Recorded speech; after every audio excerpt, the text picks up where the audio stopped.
ایک شخص اپنی بیوی کو اذیتناک حالت میں مبتلا دیکھ کر کافی پریشان ہو گیا، جس کے بارے میں شک کیا جا رہا تھا کہ اس عورت پر جنات کا سایہ ہے۔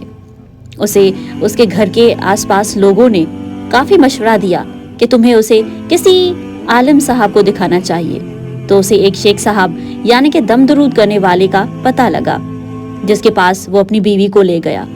شیخ صاحب نے پڑھائی شروع کی تو جن آخر بول ہی پڑا۔ جن نے کہا، میں نکلنے کے لیے تیار ہوں، مگر میری ایک شرط ہے۔ شیخ صاحب نے کہا، کوئی شرط ورط نہیں، تجھے ایسے ہی اور ابھی ہی نکلنا پڑے گا۔ جن نے کہا، میری شرط تو سن لو۔ شیخ صاحب نے کہا، اچھا سناؤ۔ جن نے کہا، میں اس عورت سے باہر نکل آتا ہوں، لیکن اس عورت کے خاوند میں داخل ہو جاؤں گا۔ خاوند نے یہ سنتے ہی خوف سے کانپنا شروع کر دیا اور دور جا کر بیٹھ گیا۔ شیخ صاحب نے کہا، مجھے یہ شرط منظور نہیں۔ جن نے کہا، جانتے ہو میں ایسا کیوں کرنا چاہتا ہوں؟ شیخ صاحب نے کہا، بتاؤ جلدی۔ جن نے کہا، یہ آدمی نماز نہیں پڑھتا اور میں ایسے ہی لوگوں کو پسند کرتا ہوں۔ عورت کا خاوند واسطے دینے لگا۔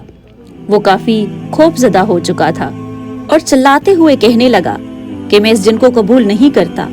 شیخ صاحب نے جن سے کہا، اچھا میں تجھے ایک راستہ بتاتا ہوں، اس آدمی کے گھر کے سامنے والے درخت میں رہائش اختیار کر لو۔ جس دن یہ آدمی کوئی نماز نہ پڑھے تو بلا جھجک اس میں داخل ہو جانا۔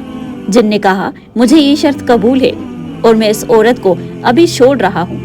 کچھ عرصے کے بعد اس عورت نے شیخ صاحب کو فون کر کے شکریہ ادا کیا۔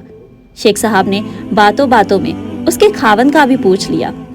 عورت نے کہا، شیخ صاحب وہ تو آج کل نماز سے پہلے جا کر مسجد کا دروازہ کھول لیتے ہیں۔ شیخ صاحب نے کہا، تو بس پھر ہم نے اپنا کام پورا کر دیا۔ اور پھر شیخ صاحب نے عورت سے کہا کہ بیٹی، میرے تو وہم و گمان میں بھی یہ طریقہ نہیں آ سکتا تھا، میں نے تو بس وہی کچھ کیا جو تم نے مجھے سمجھایا تھا۔ دوستو، نماز اسلام میں بہت ضروری عبادت ہے۔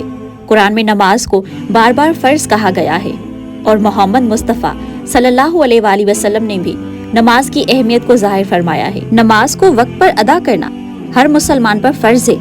اگر کسی کام میں رکاوٹ ہو تو اس کے بعد ادا کرنی چاہیے، کیونکہ نماز ایک مسلمان کی روحانی ترقی اور اللہ کے قریب ہونے کا ذریعہ ہے۔ نماز پڑھنا ایمان کی بنیادی رکن ہے اور مسلمانوں پر فرض ہے کہ وہ 5 وقت کی نمازیں وقت پر ادا کریں۔ اس سے نہیں صرف انسانیت میں بہتری آتی ہے بلکہ اللہ کی رضا اور برکت بھی ملتی ہے۔ ہم دعا کرتے ہیں کہ اللہ پاک ہمیں 5 وقت کا نمازی بنائے، آمین یا رب العالمین۔ دوستو، آج کی ویڈیو اچھی لگی ہو تو ویڈیو کو لائک کیجئے، اپنا خیال رکھیے، چینل کو سبسکرائب کیجئے۔ جزاک اللہ خیر۔